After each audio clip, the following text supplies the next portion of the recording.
Typhoon Yolanda. Pag-asa na po mismo ang nagbansag niyan sa paparating na bagyo dahil sa taglay nitong lakas ng hangin at ulan. Naghahanda na ang iba't ibang mga probinsya na posibleng tamaan nito, lalo na sa Visayas at Southern Luzon. Layon daw ng gobyerno ang zero casualty o walang buhay na masawi sa posibleng bagyong pinakamalakas raw ngayong taon. May report si Ian Cruz.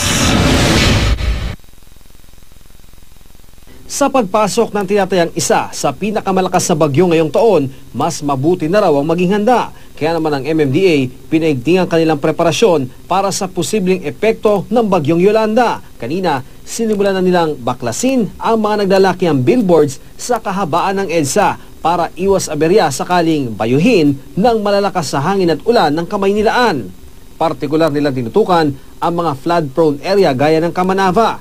Siniguro rin ng MMDA na gumagana ang 51 pumping stations na ihigop ng tubig sakaling bumaha. Imo-monitor din ang pag-apaw ng Laguna de Bay. Binabantayan din ang maraming lugar sa Metro Manila gaya ng Taguig, Pateros at Muntinlupa. Baka pati maagang pagsususpend ng klase, rekomenda natin. We are alert.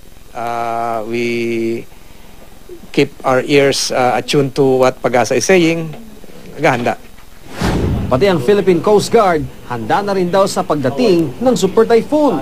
Nasa heightened alert na ang Special Operations Group at mga rescue units nito.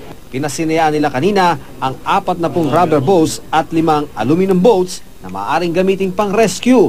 Bukas ay madaragdagan pa ito ng 25 aluminum boats. Hindi na rin papayagang maglayag ang lahat ng uri ng sakyang pandagat, oras na maglabas ng storm warning signal ang Pag-asa.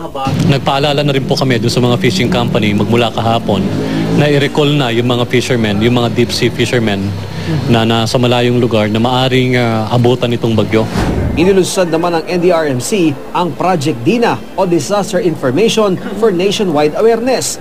Dito makikita ang impormasyon at tips kung paano mapapanatiling ligtas ang buong pamilya kapag may paparating na kalamidad.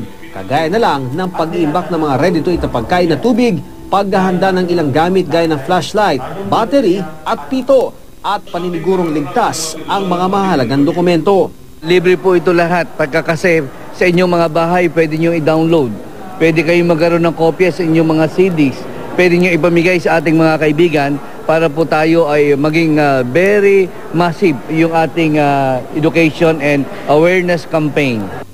Kung sakaling lilikas, dapat daw tiyaking ligtas ang bahay na iiwanan. Ang masaklap lang, sa araw na inilunsad ang Project DINA, apektado ng hacking ang ilang government site, pati ang website ng Office of Civil Defense at NDRMC.